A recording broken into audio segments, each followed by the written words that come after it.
Coming up next on the Wet Fly Swing podcast. We have a very significant fly tying culture in this area. It's almost like it's been part of, it's an outdoor thing, like you say. We've had several families locally be famous fly tying.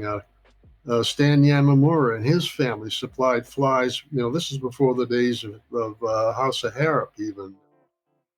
Bruce Staples on the culture of fly tying.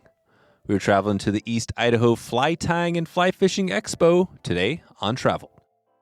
Today's episode is sponsored by Eastern Idaho's Yellowstone Teton Territory, Idaho's most renowned zone for fly fishing, from the Henry's Fork to the South Fork of the Snake and all the high alpine lakes and streams in between. Yellowstone Teton Territory provides anglers and other outdoor enthusiasts with all the information they need to plan their next big trip.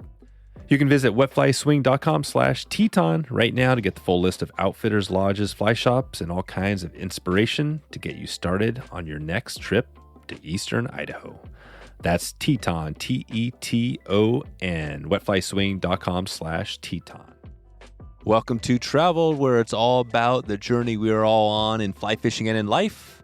This is our chance to take a deep dive into a specific area around the country so you have a better feel for the people, the resources, and the community that make this part of the country so unique. The Fly Tying Expo is just around the corner. You can head over to the Snake River Cutthroats.org website, or you can head directly to wetflyswing.com/expo to get more information on the Fly Tying and Fly Fishing Expo right now. So at the end, we're going to give you a little reminder of how to connect here. But if you want to check it out right now, wetflyswing.com/EXPO. And this week, Bruce Staples takes us on the journey inside the Fly Tying and Fly Fishing Expo. We find out and hear about some of the history of the people who made this event so unique over the years. We find out who's going to be there this year, what you can expect if you're planning on heading there. And if you don't know about it yet, we're going to take a deep dive so you understand what it's all about. And we hear it from the man himself. Bruce was one of the lead guys. He's been there since the beginning. It's going to be good to dig back into this with Bruce today on the show. Time to experience the road less traveled. Jimmy's all-season anglers, Doug Gibson, Mike Lawson, and the great Teton Canyon Dam story.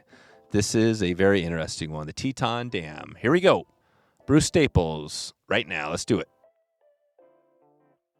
How you doing, Bruce?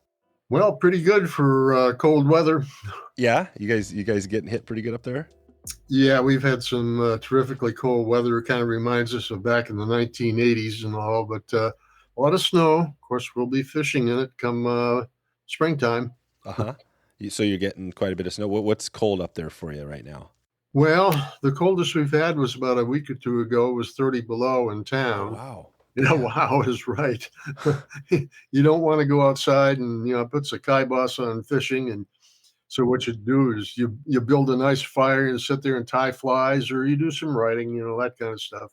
Yeah, that's right. And remind us again, what town are you in? We're in Idaho Falls, Idaho. Yeah, you're in Idaho Falls. Awesome. So you are in, I didn't realize it got that cold, or it was that cold, but this is awesome. We did an episode recently with Jon from the Trout Hunter, and he was talking about, I'm trying to think now, he was digging into that the Henry's Fork, right, and that whole area, and describing how unique the town is, right, how it's very narrowly defined, right? Yeah, Island Park. Must have been...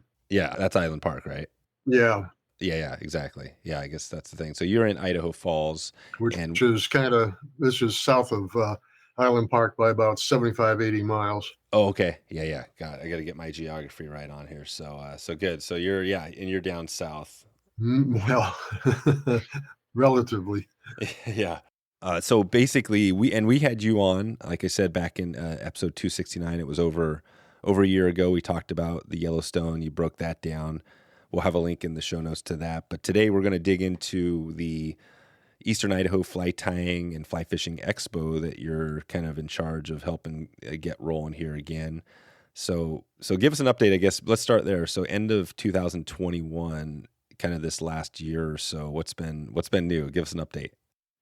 Well, the big thing that's new is we've moved from a local hotel in town to the new Mountain America Event Center south of town.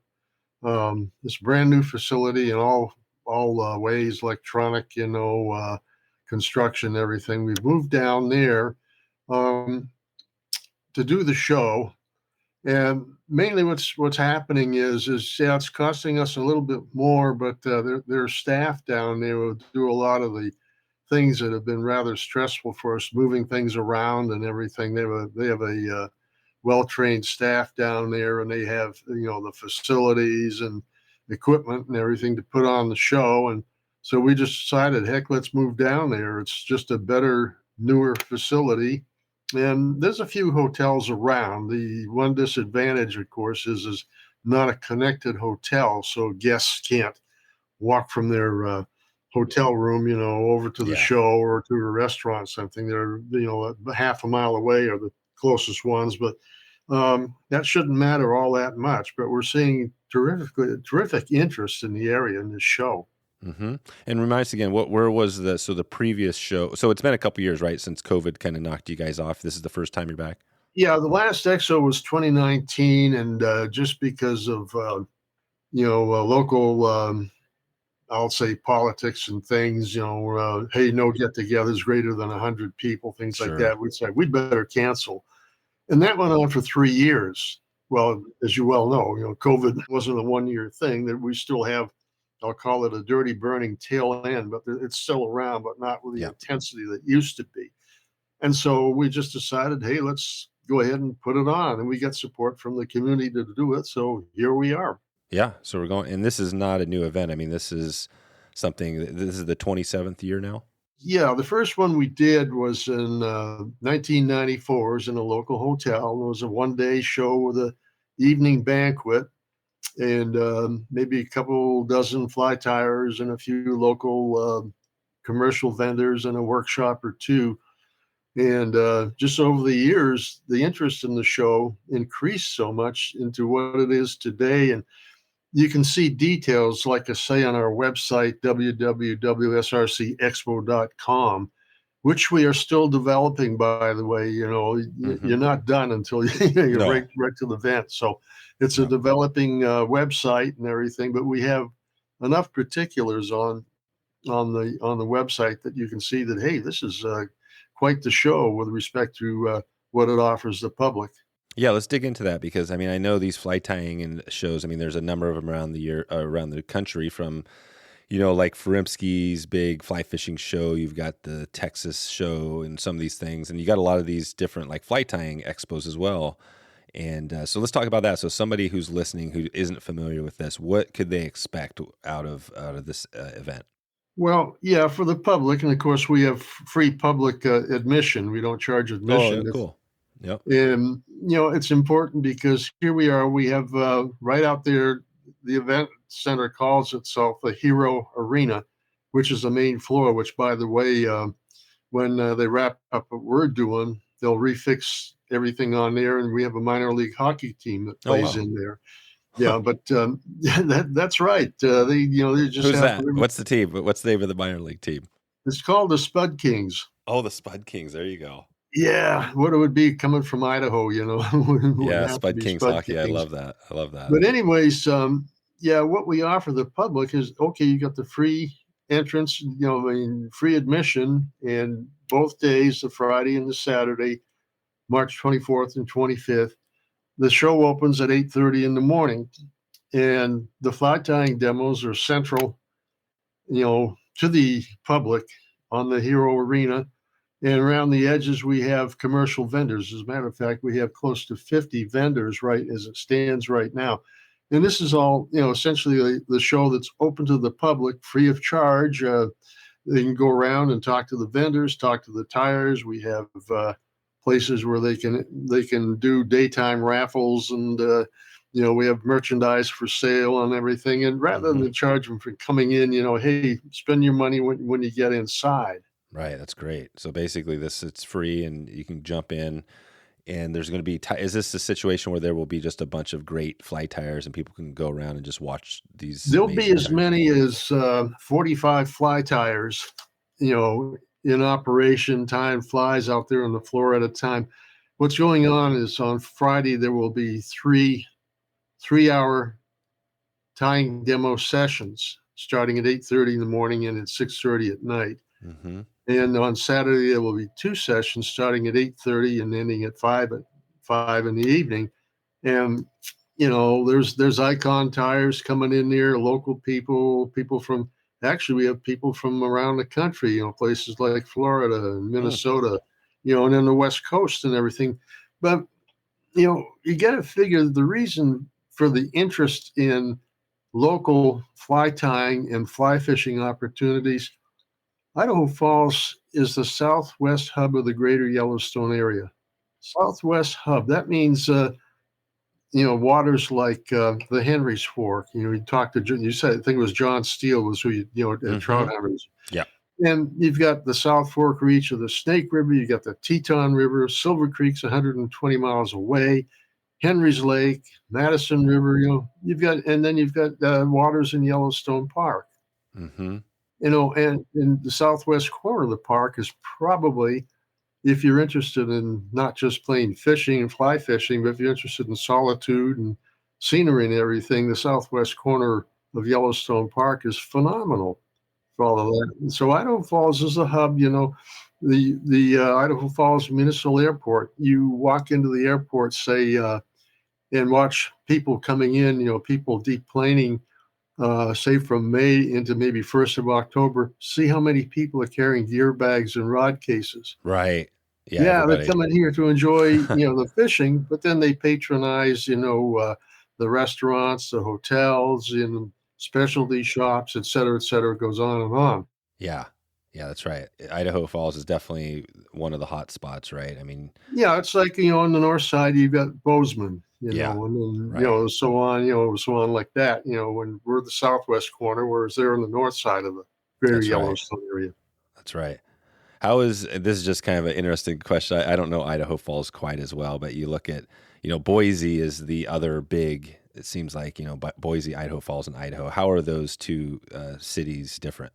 Well, Boise is becoming a metropolitan area. There's about 750,000 people living over there. And of course, you've got, there's fishing over there, but you better be willing to, share the waters with so many other people.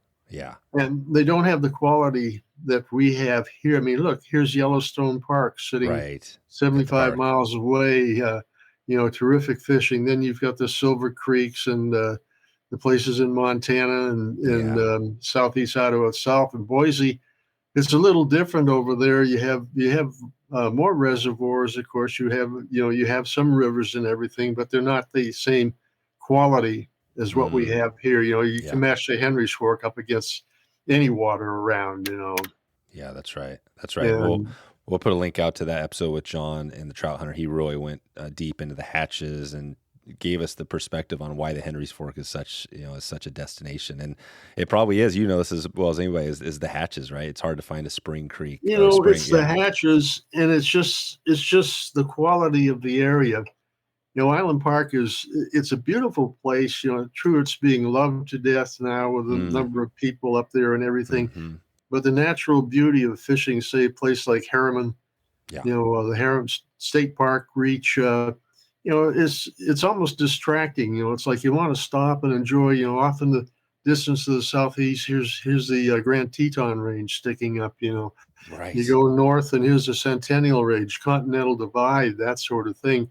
And of course, Jon at Trout Hunter, he's sitting almost within a stone's throw of some of the most beautiful country in the West. Yeah, they're right there. So what is the Trout Hunter? Describe that lodge, that area. I mean, it's kind of right there along. Well, that's in what they call Last Chance. It's just that long, skinny town you're talking about along Highway because 20. Of bars. He described it. He said it's because of the bars. That's why it's a long, skinny town. They built the town around the bars. By the way, Trout Hunter's there's a great bar and restaurant in there besides the Fly Shop. Jon and what's his name there? His partner. Yeah, Jon, right, and his counterpart. But anyways, and of course, one of the things that they really promote and have is House of Harrop House of Harrop. flies and Right. artwork and that kind of thing. But there's, of course, there's other places up there too, and you've got to realize that just around the southwest corner of the park, you have other wonderful places like Three Rivers Ranch. It's down there at where Warm River and Robinson Creek and the Henry's Fork come together. It's just just on the edge of Island Park, down there. It services the same area as Harriman, maybe more so in the lower Henry's Fork than Harriman, but or than Trout Hunter. But Idaho Falls is off in the distance from that, 70 miles away. But we've got a good highway, Highway 20, that goes up there from Idaho Falls. And during fishing seasons and during the hatches that Jon was talking about, you're going to find a significant part of the traffic heading up to Island Park coming from Idaho Falls is meaningful to people up there. And of course, Trout Hunter's not the only shop up there. Across the street, you got Henry's Fork Anglers. Mike Lawson's Henry Fork Anglers, and essentially the Lawson family. Started that shop back in I think it was the mid '70s. Yeah, and you mentioned the House of Harrop, so that's Jon mentioned Renee Harrop, and he actually in that episode he got pretty emotional about just talking about him. I think the impact of Harrop. Do you know a little bit about Renee Harrop, and that is he? It sounds like he was a pretty foundational person out there. He's a foundational person with respect to the House of Harrop. And what is the House of Harrop? House of Harrop is Renee and Bonnie Harrop, their family with Shane, their son, and Leslie, their daughter. The four of them are all fly tyers, and of course they now have an international reputation. But they started out tying commercially, tying their flies, and of course Renee grew up down in the valley in a town called St. Anthony, and got to know the Henry's Fork. He lived not too far from the river itself, almost not casting distance, but quite close. And I guess he'd always been interested in fly fishing. He started a lot of the business, essentially, as I understand it, back in the late 60s. And the quality of his flies is just unsurpassable. And they became something that people associated so much with the Harriman State Park reach of the Henry's Fork that the two are almost synonymous with each other. If you wanted to fish, you fished Harrop flies and all in that area. And of course, his reputation has grown over the years, or I should say their reputations have grown over the years. And they become essentially figureheads, and the same thing for Mike Lawson. Yeah, Mike Lawson too. Yeah, there's two. Yeah.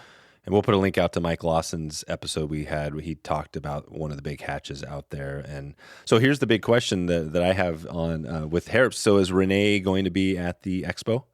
I don't know. The last expo we had, 2019, he wasn't there, but his wife Bonnie and his daughter Leslie were there, walking around, talking to people. In fact, Leslie's participated before doing workshops and tying in the demo. She's done that in the past. I don't know if they're going to be down there. We've asked them to come on down, especially because this is going to be in a new facility. Right. And, it just depends on their schedules and everything. Yeah. But I think, just the interest in seeing this new facilities, I hope it brings them down. I want to see Renee. I consider him a friend, friend from a distance. He's in St. Anthony. And of course, then during the fishing season, he's up there at Last Chance. And of course, being associated with Trout Hunter. And he has a summer home up there. He and Bonnie have a summer home, so they spend essentially their summers up there. And they've done that for decades, so yeah. to say. That's right. Nice. Well, I'm glad we dug into that a little bit because I think shedding some light on some of the people that are going to be at the event is a big part of it. Who else, talk about some of the other people that are going to be there. Is there any other names that we would know of or local people that are of interest? Yeah, with respect to local people, you've heard me say a few words about Three Rivers Ranch that Mm-hmm. sits down at the confluence of Warm River and Robinson Creek with the Henry's Fork. It's been there for decades and decades. It's owned by the Allen family. Lonnie Allen's the owner now. You know, through the years, it's passed on down to her. But her chief guide, and probably not just guide, but knowledgeable person about the Henry's Fork drainage, is a fellow by the name of Doug Gibson. Mm-hmm. And Doug has guided in the area, and I'm not talking just just say the Henry's Fork, but he guides on the Teton River. He's guided in Yellowstone Park and everything. And the head of knowledge this fellow has is unbelievable when it comes to the Henry's Fork drainage. I'm not Mm-hmm. talking just the river itself, I'm talking about the drainage, but he'll be part of the show too, representing Three Rivers Ranch. And I don't know if I'll have a commercial booth down there. That's kind of outside my scope of work right now. But if you're talking about local people, Doug is probably, he's kind of a low key, shucks guy, very gentlemanly, patient, just a heck of a nice guy. Everybody who knows Doug loves him. Mm-hmm. But he is one local person, of course. What's he going to be tying? Do you think does he have a specialty? He specializes like the Harrops. He's mostly a specialist in trout flies. Mm-hmm. And of course, he has his own twist to him, just like the Harrops do, just like Mike Lawson does. But he'll be down there tying flies and all, and he's just a wonderful person. But I'm trying to think of some other local people. Of course, Jimmy's All Seasons Angler. Oh Our yeah. principal fly shop in Idaho Falls. They'll be represented down there with Okay. Jimmy Gabitas, and he'll bring in a few people to tie in his booth. A few people from some of his commercial suppliers, but Jimmy will be there, of course. And Mm-hmm. he has a wonderful shop in Idaho Falls. It's probably one of the best shops in the country. It's right up there with the shops you've heard about with respect Mm-hmm. to. Oh yeah. No, it's one definitely Jimmy's we've heard about. Yeah, Yeah, Jimmy's is yeah, out there for sure. yeah. You've heard that. So Yeah. Jimmy will be there, and then Clackacraft has a distribution center Oh really? here in Idaho Oh Falls. okay. And the manager, of course, is Jon Stiehl. Mm-hmm. And he's a multi-talented guy. Sure, he pushes Clackacraft boats, but he is one heck of a creative fly tyer. He has contracts with JD Flies and a few other people. He contracts their flies to him. But Jon will be there. He's part of the expo too. As a matter of fact, he's doing the destination programs. Hey, where do I go? This kind of thing. Mm-hmm. Another fellow that's well known in the industry is a fellow by the name of Todd Lanning. Mm-hmm. He manages shops, anywhere from the South Fork Lodge to Henry's Fork Anglers for a while. But Todd will be there tying flies. He'll also be doing, as I understand it, he'll be doing a program on fishing in, say the Henry's Fork drainage. I'm not sure the details yet, but details will be on our website, www.srcexpo.com. Mm-hmm. Perfect.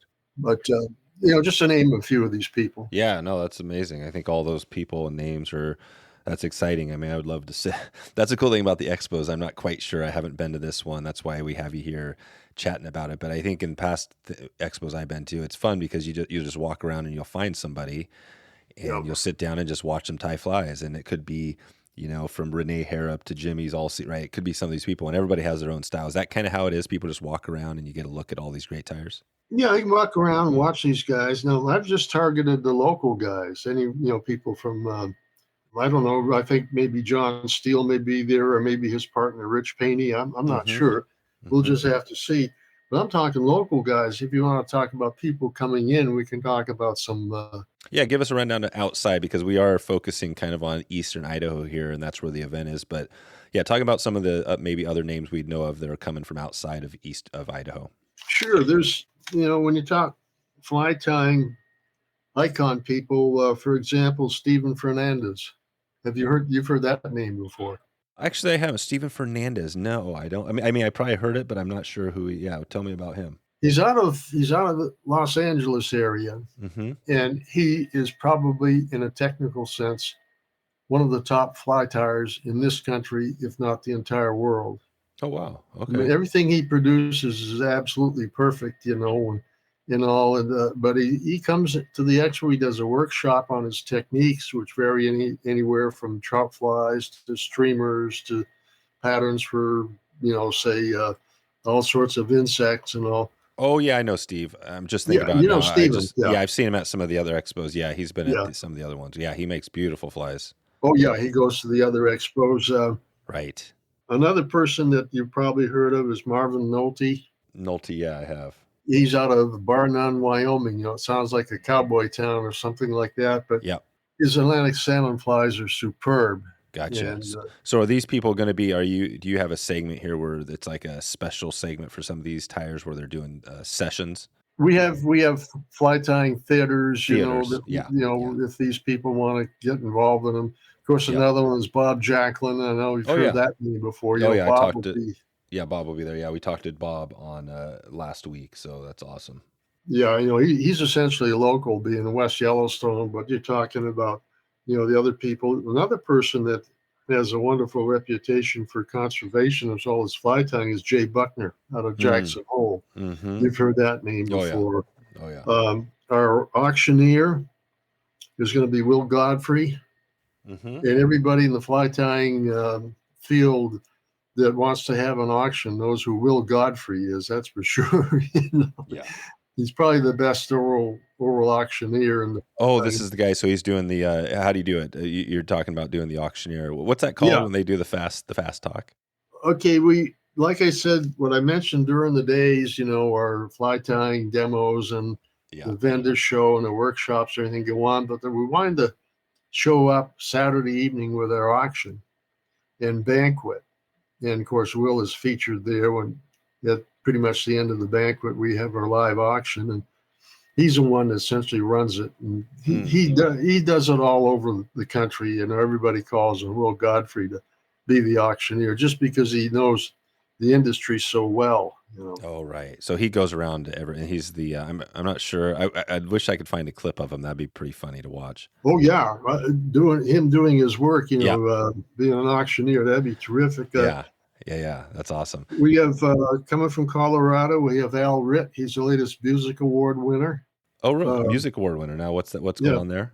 The Music Award is given out by the Federation or Fly Fishers International to what they feel is a fly tyer that has created and contributed significantly to the fly tying art, whatever you want to call it. I was the recipient of this back in 2021, but I've got that, that award. But what is you mentioned the music? What did you say? Music. Yeah, it's named after what used to be a shop owner down in California. I guess it would have been Visalia, California.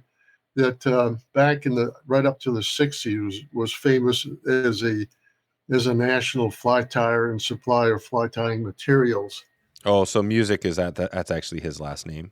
Yeah, Buzzek, Wayne Buzz Busick. Oh, Busick. Okay, I thought you said music. Gotcha, Busick. Yeah, so we have about 6 Busick winners here, and that's exceptional for these shows. Yeah, and I'm looking at it now. I'm looking at the whole list from 22. You got Gary Borger. You got you in 2015. I was in 2001. Stephen Fernandez got it in 2012. Marvin Nolte got it in 1995. Bob Jacklin. Yep. Yeah, all the way back to 1970. So how does it go? Oh, that's right, because FFI has been going on for a long time.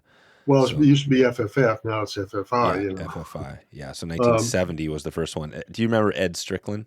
I remember the name. I never met him. He was very active just before I got into what was the FFF then. Yeah. That's right. Yeah, it's a whole list. Okay, cool. So we'll put a link out to that Fly Fishers International as well. The other Busick winners we have are the husband and wife Busick recipients, Al and Gretchen Beatty.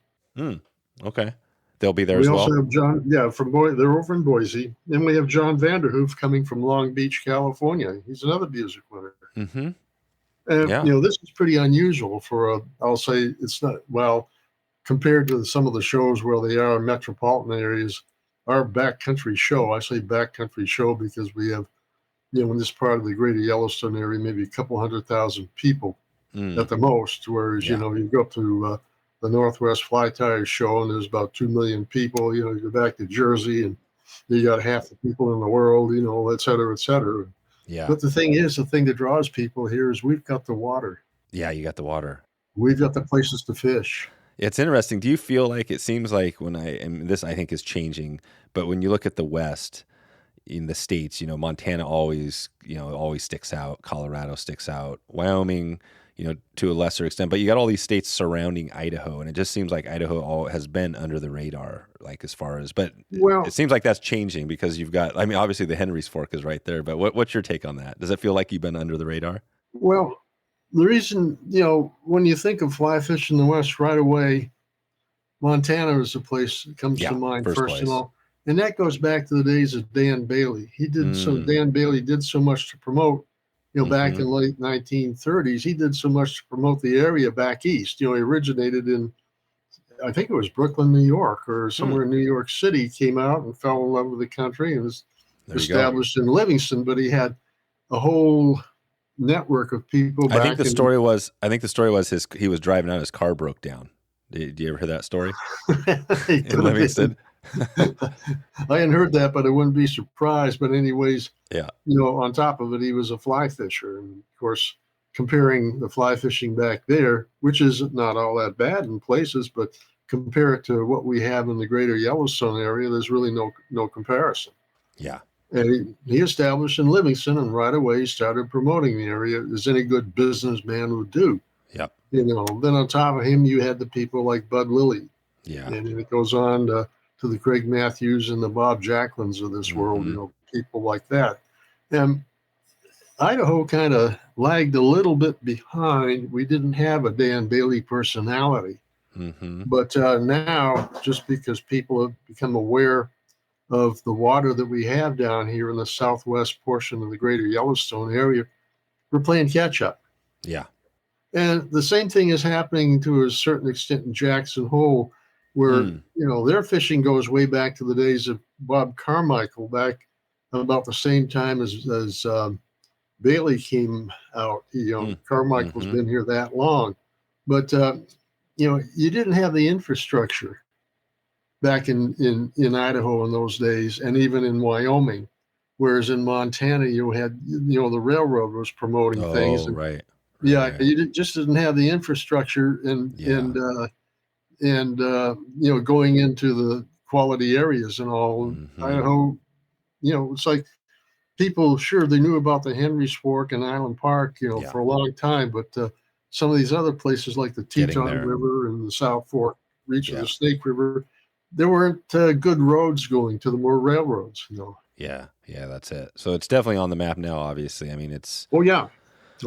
And if people don't know about it, we're putting it more on the map now and you guys are as well with the expo. So so you mentioned a number of people on the expo and what's going on there. Let's talk a little more. Anything else we want to shed light on as far as what people can expect on the expo, the event itself? Yeah, we have feed-based workshops we do and again, these are described on our website. We have feed-based workshops by people like Stephen Fernandez and Jay Buckner, people like that are doing these workshops,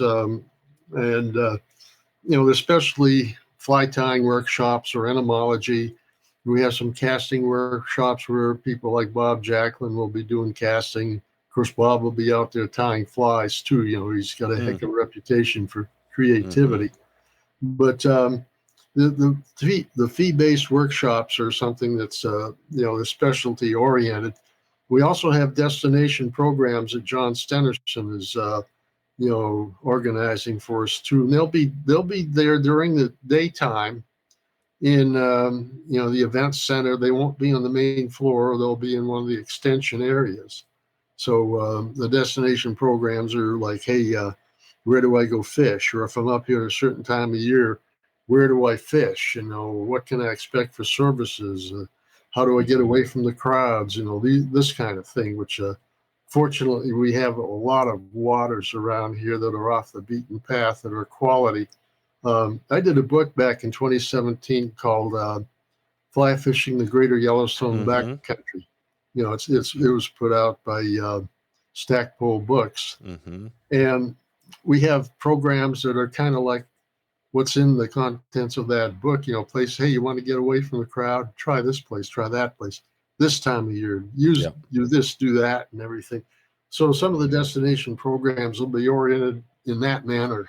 Gotcha. Then, of course, we have a youth program and a ladies program at the expo. And again, these are being described on our website. So, it's a gala event from the standpoint that there's something there for everybody in the fly fishing world. Right. So you cover, so if somebody's maybe a beginner or a super expert, there's going to be something there that people can enjoy, check out. The super expert is a guy that wants to say, there's a specific hatch going on at a certain time, or when should I be up at Harriman State Park? When should I be in Teton Valley, et cetera, like that. These are the kind of things, the information that we'll be dispensing in our show. And like Bob Jacklin, it'd be fun to sit down and just kind of watch Bob tie, right? Somebody, a famous person like that. Watch him tie and watch that guy cast. I've fished with Bob a number of times, and I just envy the guy. Gosh, how do you do that? Right. He's not a big guy or anything, and he just exemplifies you don't have to be a big, powerful guy to cast fry. You got to have it. It's like a golf swing. You got to have your timing down. He's just an example of that. Right. So his cast is just, it's nice to watch. It's a good. Well, what you're watching is something, that has an international reputation, you might say. Today's episode is sponsored by Eastern Idaho's Yellowstone Teton Territory, Idaho's most renowned zone for fly fishing, from the Henry's Fork to the South Fork of the Snake and all the high alpine lakes and streams in between. Yellowstone Teton Territory provides anglers and other outdoor enthusiasts with all the information they need to plan their next big trip. You can visit wetflyswing.com/Teton right now to get the full list of outfitters, lodges, fly shops, and all kinds of inspiration to get you started on your next trip to Eastern Idaho. That's Teton, Teton, wetflyswing.com/Teton. Well, let's take it back. We've kind of dug in a little bit on, what people can expect. What is the history? Take us back to 94, I think, when it started. How did it start? Were you there when this thing got going? How did the idea come to be? Yeah, I was there. Okay. What I did was I called a meeting in the local club about. Is that the TU club, the same TU club? Yeah, that's Snake River Cutthroats. That Snake River Cutthroats has been around since 1972. Oh, wow. And it was started as an effort. Excuse me, go ahead. Oh, no, I was going to say that's pretty, it goes back to almost like, I don't know when the Federation of Fly Fishers, but that's quite a while ago. Yeah, you're talking 50 years. The Federation goes back to 65 and TU goes back to 59, dates like that. Yep. But the reason for its formation was to fight the Teton Dam. Everybody knows, I think, Teton Dam is. No, give us the Teton, real quick. Let's hear that Teton Dam story, because we talked to, we actually had the Henry's Fork Foundation. Brandon was on and talked about some of the issues there. And I mentioned in the episode, I asked him, I said, "Well, what are the major issues? Are dams something you're thinking about?" And it seems like dams are not a focus right now for them, because water quality and quantity is the bigger thing. But it sounds like dams are important out there. There is a big story. They're important to the agriculture around here, but I think we're pretty much saturated. Putting in a large dam would be extremely difficult. But, what happened was a bunch of farmers up in Madison and Fremont counties claimed that they needed more water, and everything. And so they talked to the politicians and they got the dam in and they did some pre-studies on it. What year was this? Bruce? This would have been starting in the 60s. Oh, wow. Yeah, a long time ago. Way back then. Ago. Yeah. But when the geologists got to work looking at the feasibility of, the country rock and everything, said, this isn't going to work. That rock is too fractured. Well, the response of the farmers was, make it work. And the USGS told them, this is not enough grout in the face of the earth to fill all the cracks there. Well, we're going to build that dam. We need it. So they did. They started building the dam on the Teton Canyon. Oh, wow. I remember, yeah, I remember floating that canyon a couple times while the dam was in construction. It was just beautiful, beautiful place. Smaller version of the South Fork Reach of the Snake Rivers Canyon. But they put the dam together. They got it essentially continued. But while they were doing that downstream, here's all these water shooting out of the walls of the canyon below the dam. It's like the geologists tell them, hey, this isn't going to work. Well, the problem was the water got started seeping underneath the dam and into it. And then, wow. So they built the dam. So they literally built the dam. Yeah, they built a dam. It was complete. I'm talking about a big structure, 300 feet tall. The reservoir is going to be 17, 18 miles long and deep enough that they were considering making it a lake trout fishery. Anyways, one morning in early June 1976, that dam went out. The water just burst through it, and it's a historic. Blew the dam? Yeah, just destroyed the dam. It just breached the dam, and of course, all the water that was stored, the reservoir was close to being full, just went out into the valley. Well, it was almost like an "I told you so" thing. The geologists told them it's not going to work, and it didn't. No, it didn't. But for a while, it kind of ruined the fishing on the Teton River, but it's come back significantly in the canyon. Of course, up in the valley, Teton River is a beautiful meadow stream up in Teton Valley, up above around towns of Victor and Driggs. Of course, the fishing industry up there wasn't damaged, but now the canyon waters come off to be pretty darn good. Not quite what it used to be, but good enough where there's a clientele of people that, like the Henry's Fork anglers and some of the other local guiding operations. They run trips on the lower Teton and, of course, the Teton up in the basin. But that was a kind of a local disaster. Wow. Where was that dam? What was the closest town to where that was built? The closest town to it would be a little place called Newdale. Oh, yeah, Newdale. I see that. Yeah, Newdale right there at the... Yeah, it's Highway 30, State Highway 33 goes up there. And, yeah. Newdale was I guess because it was a little bit higher up in elevation, it was spared from the flood, but the towns in the valley down below, Sugar City, Rexburg, Teton City, all those places, they got hammered by the flood. Right. That happened there. But it's kind of a historic thing in this part of the state. Yeah, that is crazy. So basically they had to take out, so there is no dam at... Yeah, there's a remnant. You go up there and you see this big... oh, right, still there. Pile on one side of the canyon, there's a remnant there. Oh, yeah. Is that by...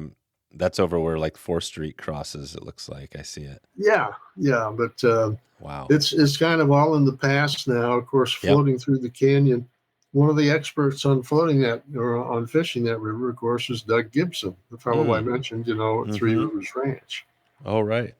But anyways, so much for the Teton Dam, but there's been attempts to revive it, but no way. Yeah. It's not going to happen, That's it. Wow. And I forgot where we were going. I'm glad we took that tangent down on the Teton. I can't remember our train of thought.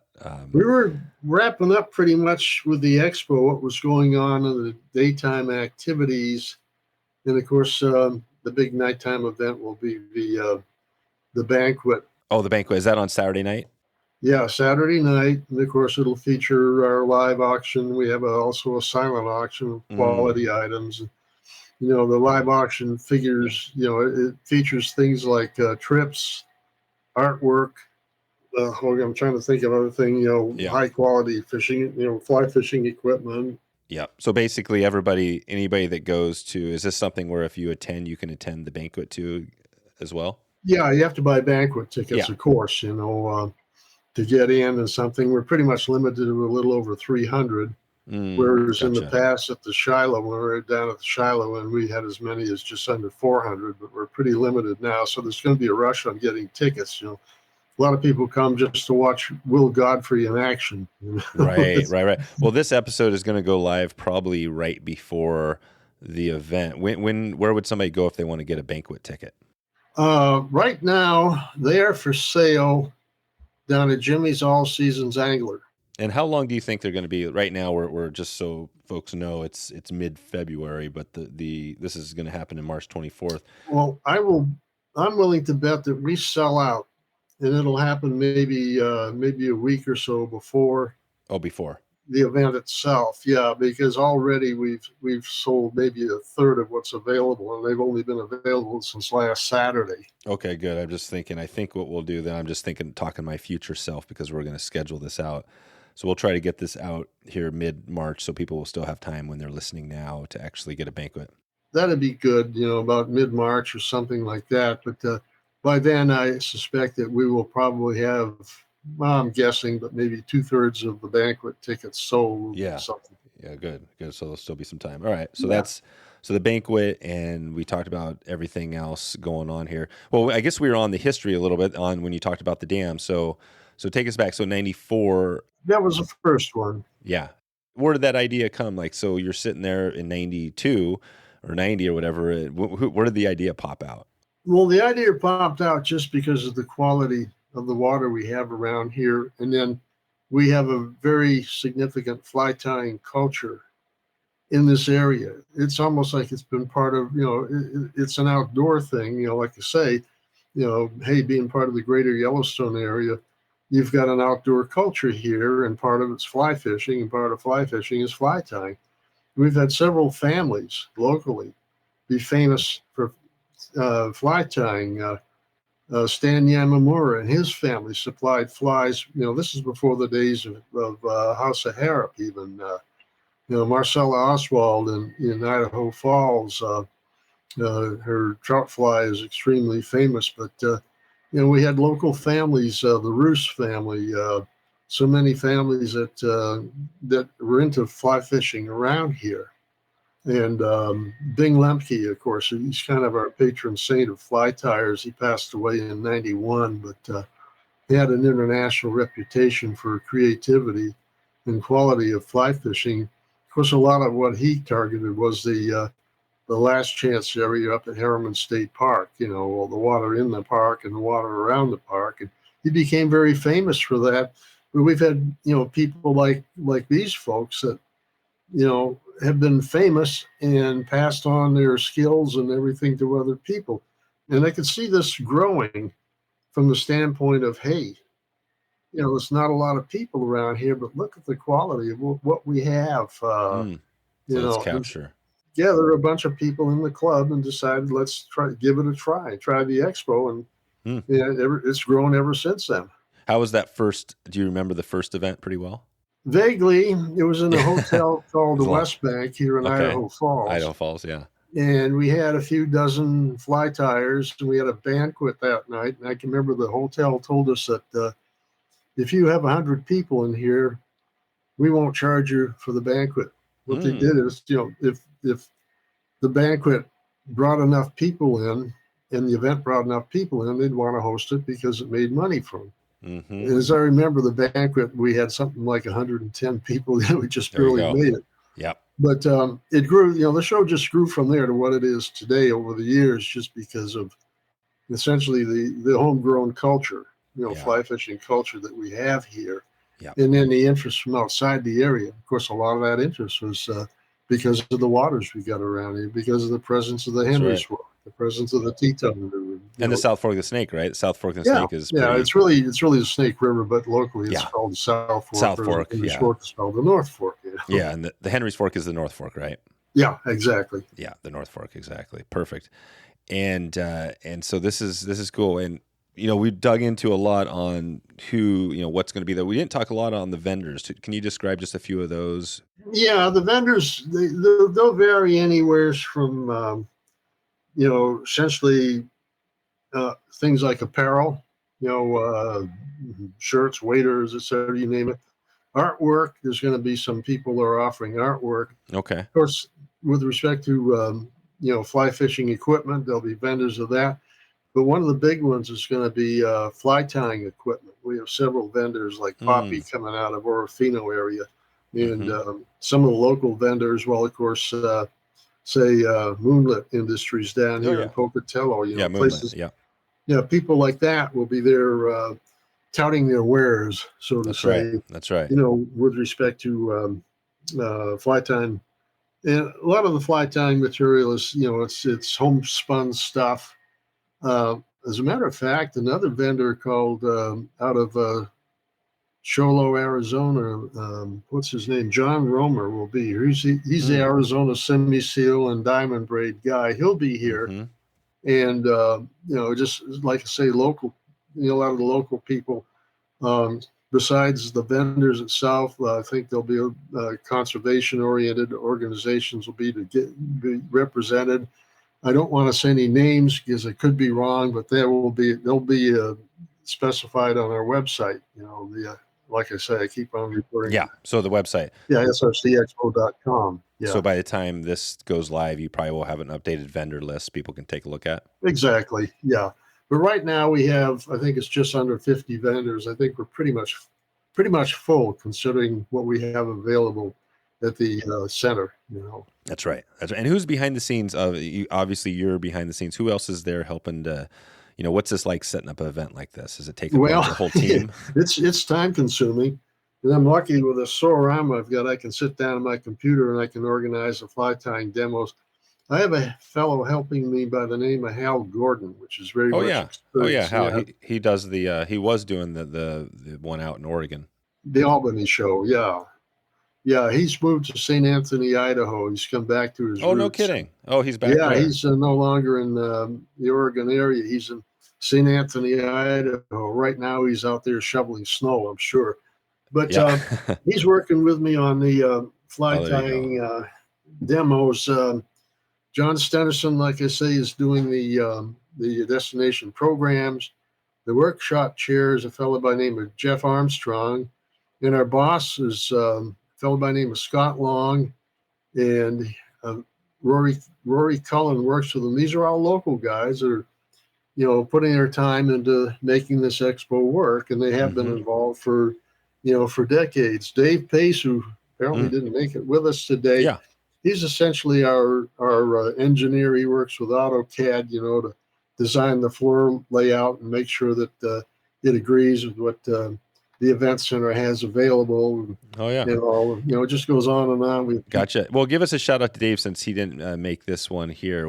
Now, is Dave? What's his fly? Is he into the fly fishing and tying? Oh yeah, everybody is a fly fisher that I've talked about. Dave just retired from the Idaho National Lab. I'm not sure exactly what his engineering specialty was, but he's an expert with AutoCAD, and he's designed, he's put together the floor design and okayed it with the event center. Of course, Scott and Rory, they oversee things, the financial stuff. We have people like Ross Carroll that's doing the auctions, the silent auctions and the raffles, and there's people doing various things. We have a lovely person doing, say, a lot of the artwork and things, the pins. Her name is Gail Dial. She's a professor of art. I'm not sure exactly what field, down at Idaho State University. So it just goes on and on. People like that are donating their time to, a subject they love. Yeah, that's awesome. Okay. Good. Well, I feel like we've kind of dug in here a bit. Anything else we're missing as far as the event? It sounds like we've given people a good perspective of what it looks like. Well, I'd say just watch the website. I know there's interest in the show around the country. There's people who love to be here, but Idaho Falls, in a relative sense, compared to the municipal areas, is a little bit isolated and out of the way. And of course, it's still winter. We have road closures around and things. Right. As you well know, nationally we have some airline problems too. Hopefully they'll be solved and things will be better.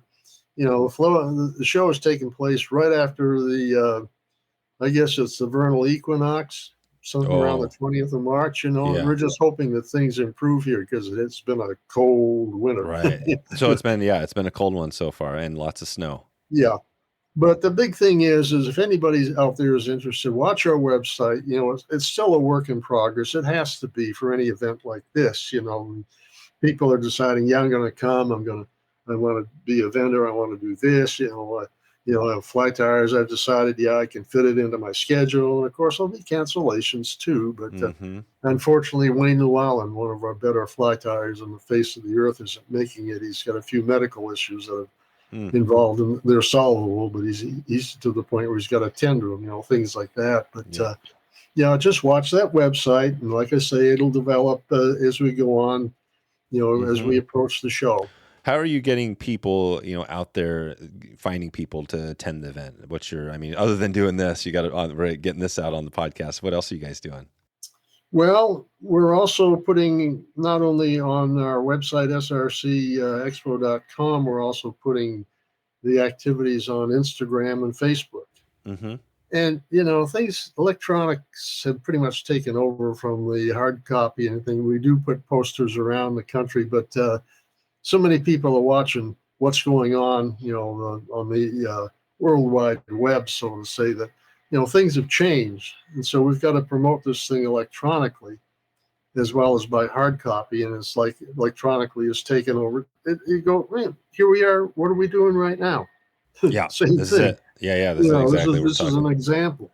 Yep. And so we're concentrating as much as we can on our website, on Instagram, and on Facebook. Yep. Exactly. Yeah. We'll give a shout out to Christy, who's behind the scenes and helping to set a lot of this Christy stuff up. Baum, Yeah. And she's got a good mind for this stuff, and I think this is part of it, right? I think a big part of it is like any of this stuff is like cross promotional things, right? The more kind of cool brands and groups, and you guys obviously are affiliated with Trout Unlimited, so I'm sure they're probably doing some stuff as well to get the word out. Trout Unlimited is doing quite a bit. Of course, they reap some of the benefits of what we do. The money we make from the show goes into conservation and education. Yeah, that's right. So everything, if somebody attends this and spends money on this event, it's all going into Trout Unlimited, or is that pretty much? Well, Trout Unlimited, Henry's Fork Foundation, Teton Land Trust, and we have the club has a grant system. If you want money, you describe what you're going to do, and then we'll sit down and decide how much you're going to get. This kind of thing. It's a grant, like I said, grant system, but the money comes mainly from what we do at the expo. And over the years, the club has donated hundreds of thousands of dollars to conservation and education. There you go. And most of this comes from the expo. That's awesome. So there's a huge bonus for attending. So anybody that goes there, it's going to be going to help. Hey, if you like fly fishing, here's a way to help out. Keep the quality that we have out here now. Yeah, I love that. Yeah, and we kind of do the same thing with the podcast whenever we do our events. Not quite the scale there, but we always try to find a conservation group. That's why the Henry's Fork Foundation for the trip we're doing this fall was kind of our focus. So yeah, rightfully so. Yeah, good. Okay, well, I think we're good there, Bruce. Maybe I just have a quick little 2-minute drill to take us out of here. Is that sound good to you? Okay, so the first one is we mentioned a lot of places, and you're in Idaho Falls. Is there one restaurant you would recommend that people, if they're crossing through Idaho, they should stop and have some food? Well, I guess my response to that would be, what's your specialty? What you prefer? Yeah, let's say yeah, that's a tough one. Let's just say Mexican food. We've got wonderful Mexican restaurants here in this town. There's several of them. Pachangas down in Old Town Idaho Falls. Pachanga. Yeah. Oh, Pachanga. Gotcha. Yeah. And then downtown on the south side there, we have a place called, let's see. I'm trying to think of what the name of it actually is. We'll throw Pachangas in there. That'll be good. We got one of those, so that's great. That's okay if that answers that question. Yeah, it does. Fine. It does. And then you wrote the book on kind of hitting the backcountry in Yellowstone. What's your rod of choice for the backcountry? What weight and length? Well, ask me where I'm going to fish. Yeah. In a general sense, say a 6-weight, and frankly, I prefer dry flies. So a weight forward dry line. Something 6-weight. 9-foot 6-weight. Yeah, something like something like that. That of course, when I fish smaller streams, which I really enjoy, I scale down to even as low as a 2-weight. And as soon as I find those larger fish in that small stream, I'll go back up to a 4 or 5-weight. Okay. That's it. If you only could have one rod for the rest of your life, one weight, what would it be? It would probably be a 6. Yeah, 6-weight. Okay, perfect. What is so you're in the backcountry? What's one fly if you could only have one, you'd be fishing? If you told me, Dave, you can only use one fly the rest of your life, just this one pattern, I would call it a dry muddler. There you go, dry muddler. Wow, and I'm not even sure what that one looks like. I'm gonna have to put a link in the show notes. It's a muddler minnow that can be fished either dry or wet.